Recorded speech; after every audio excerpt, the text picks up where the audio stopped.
Key കൺട്രോൾഡാണിത്, remote കൺട്രോൾഡാണിത്. ഇത് ഒരു സ്ഥലത്ത് നിന്ന് ഒരേ രീതിയിൽ തന്നെ പട നയിച്ചവൻ നയിക്കട്ടെ എന്നുള്ളൊരു ക്യാപ്ഷനോട് കൂടി കേരളത്തിലുടനീളം ഇത് വരണമെന്നുണ്ടെങ്കിൽ അതിൻ്റെ പിന്നിൽ ഒരു PR വർക്ക് ഉണ്ട് എന്ന് മനസ്സിലാക്കാനായിട്ട് അരിയാഹാരം കഴിക്കുന്ന ഏത് കൊച്ചു കുഞ്ഞിന് പോലും മനസ്സിലാവത്തില്ലേ. ഇന്നലെ KC വേണുഗോപാലിൻ്റെ ഫ്ലെക്സ് കീറുന്ന കൂട്ടത്തിൽ കീറിപ്പോയ ഒരു വലിയ മനുഷ്യൻ്റെ ഫ്ലെക്സ് കൂടി അതിലുണ്ടായിരുന്നു. ആ ആളുടെ പേര് ഉമ്മൻചാണ്ടി എന്നാണ്.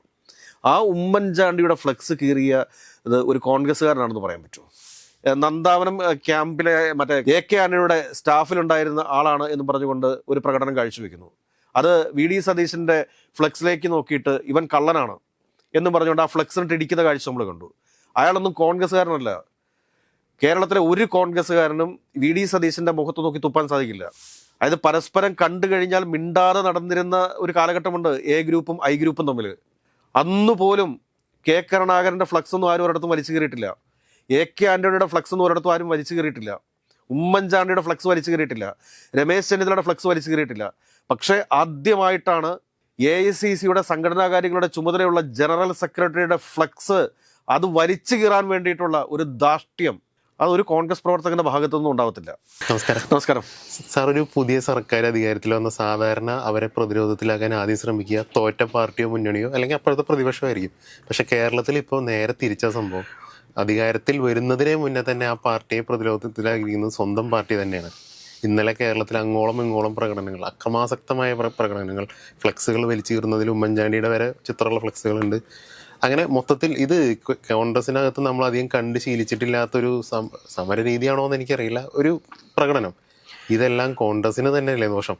തീർച്ചയായിട്ടും ഇത് ആകെ മൊത്തം അവസാനം കാൽക്കുലേറ്റ് ചെയ്യുന്ന സമയത്ത് കോൺഗ്രസിന് തന്നെയാണ് വലിയ രീതിയിൽ ഡാമേജ് ഉണ്ടാക്കാൻ പോകുന്നത് എന്ന കാര്യത്തിൽ സംശയമൊന്നും വേണ്ട.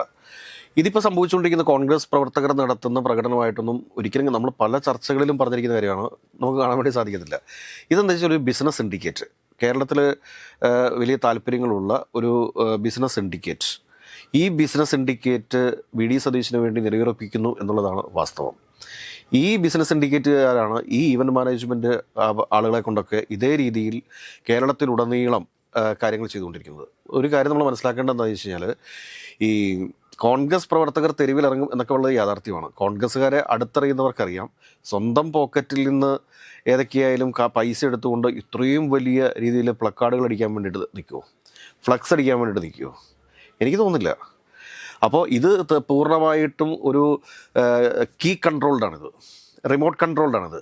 ഇത് ഒരു സ്ഥലത്ത് നിന്ന് ഒരേ രീതിയിൽ തന്നെ പട നയിച്ചവൻ നയിക്കട്ടെ എന്നുള്ളൊരു ക്യാപ്ഷനോട് കൂടി കേരളത്തിലുടനീളം ഇത് വരണമെന്നുണ്ടെങ്കിൽ അതിൻ്റെ പിന്നിൽ ഒരു PR വർക്ക് ഉണ്ട് എന്ന് മനസ്സിലാക്കാനായിട്ട് അരിയാഹാരം കഴിക്കുന്ന ഏത് കൊച്ചു കുഞ്ഞിന് പോലും മനസ്സിലാവത്തില്ലേ. അത് PR വർക്ക് തന്നെയാണ്, അതിൻ്റെ അപ്പുറത്തേക്ക് വരുന്നില്ല. അതല്ലെങ്കിൽ ഇപ്പോൾ ഞാൻ പറയട്ടെ, ഇപ്പോൾ ജയശങ്കർ വക്കീലൊക്കെ ഇരുന്നു കൊണ്ട് ഭയങ്കരമായിട്ട് VD സതീശന് വേണ്ടി വാദിക്കുന്നുണ്ട്. ഞാനൊരു കാര്യം പറയട്ടെ, VD സതീശനും ജയശങ്കർ വക്കീലും തമ്മിൽ ബന്ധുക്കാരായിരിക്കാം. അപ്പോൾ ബന്ധുക്കാരനായിട്ടുള്ള ഒരാൾ മുഖ്യമന്ത്രി ആവാനായിട്ട് അദ്ദേഹത്തിന് ആഗ്രഹം ഉണ്ടായിരിക്കാം. പക്ഷേ അത് അദ്ദേഹം പ്രകടിപ്പിച്ചുകൊള്ളട്ടെ, അഭിപ്രായം ആർക്കും എവിടെയും പറയാം. എന്നാൽ അതിനൊക്കെ അപ്പുറത്തേക്ക് ഇദ്ദേഹം വന്നില്ലെങ്കിൽ ബാക്കി KCയും RCയും ഒന്നും കേരള രാഷ്ട്രീയത്തിൽ ഉള്ളവരല്ല, അവരെല്ലാം കിളവന്മാരാണ്, അവരൊക്കെ അതാണ് ഇതാണ് എന്നൊക്കെ പറയാൻ വേണ്ടി നിൽക്കരുത്. അത് തെറ്റാണ്. അപ്പോൾ VDയെ ആരും കുറ്റം പറയുന്നില്ലല്ലോ. ഇവരെല്ലാം ആത്യന്തികമായിട്ട് കോൺഗ്രസിൻ്റെ നേതാക്കന്മാരല്ലേ. ഇതിനകത്ത് ഏറ്റവും പ്രധാനപ്പെട്ട ഒരു വിഷയം എന്താണെന്ന് ചോദിച്ചു കഴിഞ്ഞാൽ, ഇന്നലെ തിരുവനന്തപുരത്ത് നടന്ന പ്രകടനം സ്പോൺസേഡ് പ്രോഗ്രാമാണ് എന്ന് നമ്മൾ വീണ്ടും എടുത്തു പറയാൻ കാരണം എന്താണ് എന്ന് ചോദിച്ചു കഴിഞ്ഞാൽ, ഇന്നലെ KC വേണുഗോപാലിൻ്റെ ഫ്ലെക്സ് കീറുന്ന കൂട്ടത്തിൽ കീറിപ്പോയ ഒരു വലിയ മനുഷ്യൻ്റെ ഫ്ലെക്സ് കൂടി അതിലുണ്ടായിരുന്നു. ആ ആളുടെ പേര് ഉമ്മൻചാണ്ടി എന്നാണ്. ആ ഉമ്മൻചാണ്ടിയുടെ ഫ്ലെക്സ് കീറിയ ഇത് ഒരു കോൺഗ്രസ്സുകാരനാണെന്ന് പറയാൻ പറ്റുമോ? ഏതെങ്കിലും ഒരു കോൺഗ്രസ്സുകാരന് ഉമ്മൻചാണ്ടിയുടെ ഫ്ലെക്സ് കീറാൻ വേണ്ടിയിട്ട് സാധിക്കുമോ? വളരെ വൈകാരികമായിട്ടാണ് ഇന്ന് ചാണ്ടി ഉമ്മൻ പ്രതികരിച്ചിരിക്കുന്നത്. ചാണ്ടി ഉമ്മൻ പറയുന്നത് ഒരു കോൺഗ്രസ്സുകാരനും ഉമ്മൻചാണ്ടിയുടെ ഫ്ലെക്സ് കീറാൻ വേണ്ടി സാധിക്കത്തില്ല. ആ പ്രകടനത്തിനകത്ത് നുഴഞ്ഞു കയറിയിരിക്കുന്ന ആരോ ചെയ്ത പണിയാണ്. പ്രിയപ്പെട്ട ചാണ്ടി ഉമ്മനോട് നമുക്ക് പറയാനുള്ളത് എന്താണെന്ന് വെച്ച് കഴിഞ്ഞാൽ, തീർച്ചയായിട്ടും അങ്ങനെയാണ്. കാരണം കോൺഗ്രസിനകത്ത് നുഴഞ്ഞു കയറിയിട്ടുള്ള ചില തീവ്രവാദ ബന്ധമുള്ള ചില ശക്തികളാണ് ഇതൊക്കെ ചെയ്തുകൊണ്ടിരിക്കുന്നത്. കോൺഗ്രസിനകത്ത് ഈ മുഴുവൻ പ്രശ്നങ്ങളുടെയും കാരണം ഇത് തന്നെയാണ്. അതിനുശേഷം പിന്നീട് വേറൊരു ഇത് വന്നിരിക്കുകയാണ് VD സതീശനുമായി ബന്ധപ്പെട്ടിട്ട്.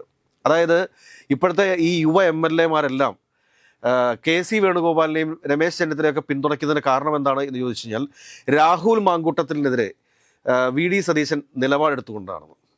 എന്ത് യാഥാർത്ഥ്യമാണുള്ളത്? ഇതിലെ ഈ പറയുന്ന യുവ MLA-മാരിൽ ആരെങ്കിലും രാഹുൽ മാങ്കൂട്ടത്തിൻ്റെ പുറകെ ഇനി നിൽക്കുമോ?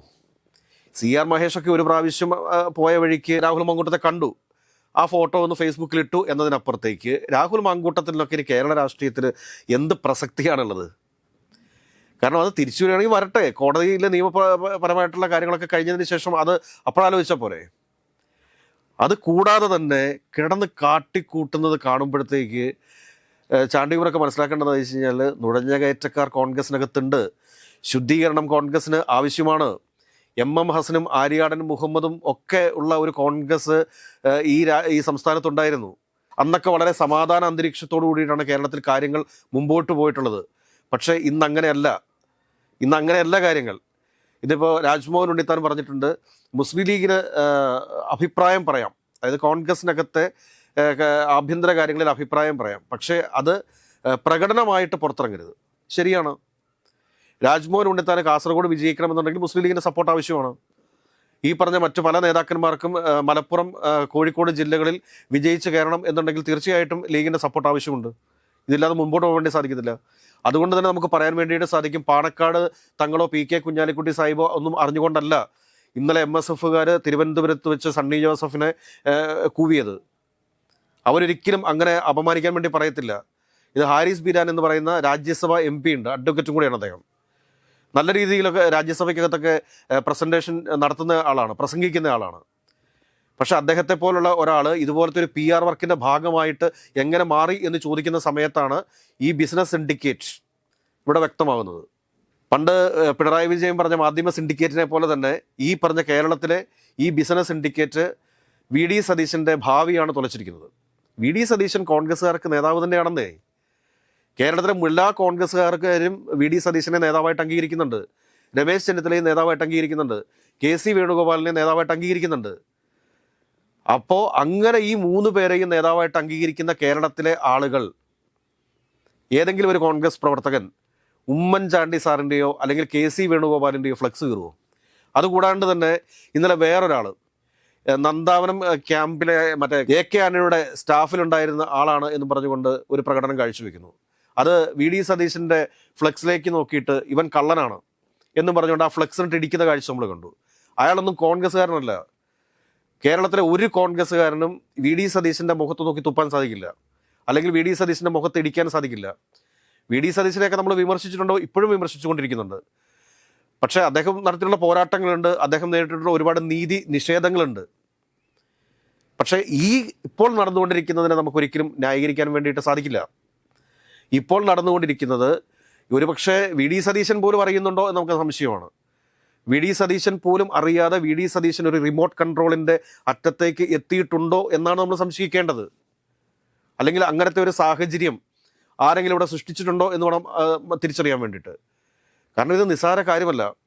ഭൂരിപക്ഷ ന്യൂനപക്ഷ വേർതിരിവ് കേരളത്തിൽ ഉണ്ടായിക്കഴിഞ്ഞാൽ അത് കേരളത്തിൽ ഉണ്ടാക്കാൻ പോകുന്ന പ്രശ്നങ്ങൾ നിസ്സാരമാണോ? നിസ്സാരമല്ലത്. മതേതര സ്വഭാവമുള്ള ലീഡർഷിപ്പ് ആണ് കേരളത്തിലുള്ള കോൺഗ്രസിനുള്ളത്. അവർ ആ ഉത്തരവാദിത്വം നിറവേറ്റണം. ആ ഉത്തരവാദിത്വം നിറവേറ്റാതെ വരുന്ന സമയത്താണ് ഇതുപോലത്തെ പ്രശ്നങ്ങൾ ഉണ്ടാകുന്നത്. അതോടൊപ്പം തന്നെ കുഞ്ഞാലിക്കുട്ടി സാഹിബും പാണക്കാട് തങ്ങളുമൊക്കെ അടിയന്തരമായിട്ട് ഇടപെടേണ്ട വിഷയങ്ങളുണ്ട്. ഇന്നലെ ഡൽഹിയിൽ എന്താണ് സംഭവിച്ചത്, അല്ലെങ്കിൽ പോകുന്ന പല സ്ഥലങ്ങളിലും എന്താണ് സംഭവിച്ചുകൊണ്ടിരിക്കുന്നത്, തിരുവനന്തപുരത്ത് തെരുവിലിറങ്ങിയതിന് ശേഷം കാട്ടിക്കൂട്ടുന്ന കോപ്രായങ്ങൾ എന്തൊക്കെയാണ്, ഇതിനൊക്കെ കൃത്യമായിട്ടുള്ള ഒരു വിശദീകരണം മുസ്ലിം ലീഗിൻ്റെ ഭാഗത്തു നിന്നുണ്ടാവണം. രാഷ്ട്രീയപരമായിട്ടുള്ള ഒരു ഉത്തരവാദിത്വം അവർ നിർവഹിക്കേണ്ട സമയമാണിത്. അതിൽ നിന്ന് ഒഴിഞ്ഞു മാറി ഒരിക്കലും നിൽക്കരുത്. കാരണം ഉമ്മൻചാണ്ടി സാറിൻ്റെയൊക്കെ മുഖത്ത് ആ ഫ്ലക്സ് വലിച്ചു കീറുക എന്ന് പറഞ്ഞു കഴിഞ്ഞാൽ ഇതിൽ കൂടുതൽ എന്താ പറയുക? ഒരു കോൺഗ്രസ്സുകാരന് സാധിക്കുമോ? കേരളത്തിലെ ഗ്രൂപ്പ് വഴക്കിൻ്റെ സമയത്ത് പോലും നടക്കാത്ത കാര്യങ്ങളാണിത്.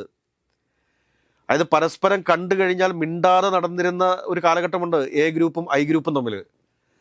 അന്നുപോലും K കരുണാകരൻ്റെ ഫ്ലക്സ് ഒന്നും ആരും ഒരിടത്തും വലിച്ചു കയറിയിട്ടില്ല. AK ആന്റണിയുടെ ഫ്ലക്സ് ഒന്നും ഒരിടത്തും ആരും വലിച്ചു കയറിയിട്ടില്ല. ഉമ്മൻചാണ്ടിയുടെ ഫ്ലക്സ് വലിച്ചു കയറിയിട്ടില്ല. രമേശ് ചെന്നിത്തലയുടെ ഫ്ലക്സ് വലിച്ചു കയറിയിട്ടില്ല.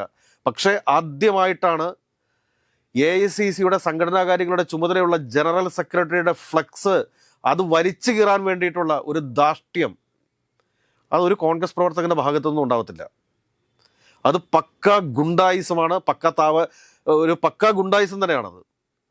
ഒരു തരത്തിലും നമുക്കതിനെ അക്സെപ്റ്റ് ചെയ്യാൻ വേണ്ടിയിട്ട് സാധിക്കുന്ന ഒന്നല്ല.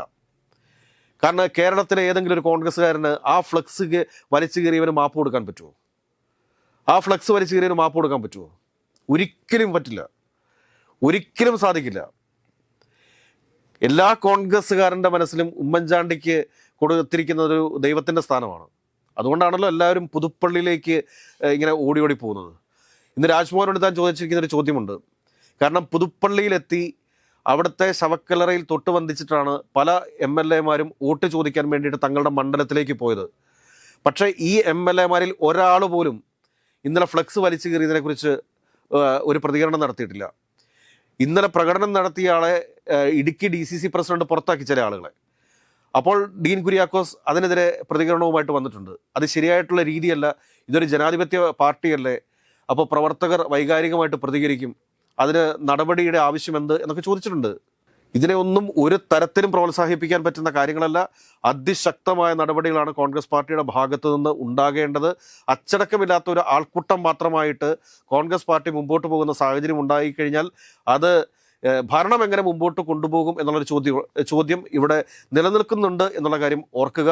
ഉമ്മൻചാണ്ടി എന്ന മുൻ മുഖ്യമന്ത്രിയെ, ഉമ്മൻചാണ്ടി എന്ന മുൻ പ്രതിപക്ഷ നേതാവിനെ, ഉമ്മൻചാണ്ടി എന്ന കോൺഗ്രസ് നേതാവിനെ അപമാനിച്ചവർ കോൺഗ്രസ്സുകാരല്ല എന്ന് ചാണ്ടി ഉമ്മൻ പറഞ്ഞിട്ടുണ്ടെങ്കിൽ അത് കറക്റ്റാണ്. അങ്ങനെ കോൺഗ്രസ്സുകാരല്ലാതെ കോൺഗ്രസിനകത്ത് നുഴഞ്ഞു കയറിയിരിക്കുന്ന ആളുകളെ തിരിച്ചറിഞ്ഞ് അവരെ പടിയടച്ച് പിണ്ടം വയ്ക്കാൻ വേണ്ടിയിട്ടുള്ള നടപടികളാണ് KPCC ആരംഭിക്കേണ്ടത് എന്നാണ് ഈ ഒരു വിഷയത്തിൽ ഇവിടെ നമുക്ക് പറയാനുള്ളത്.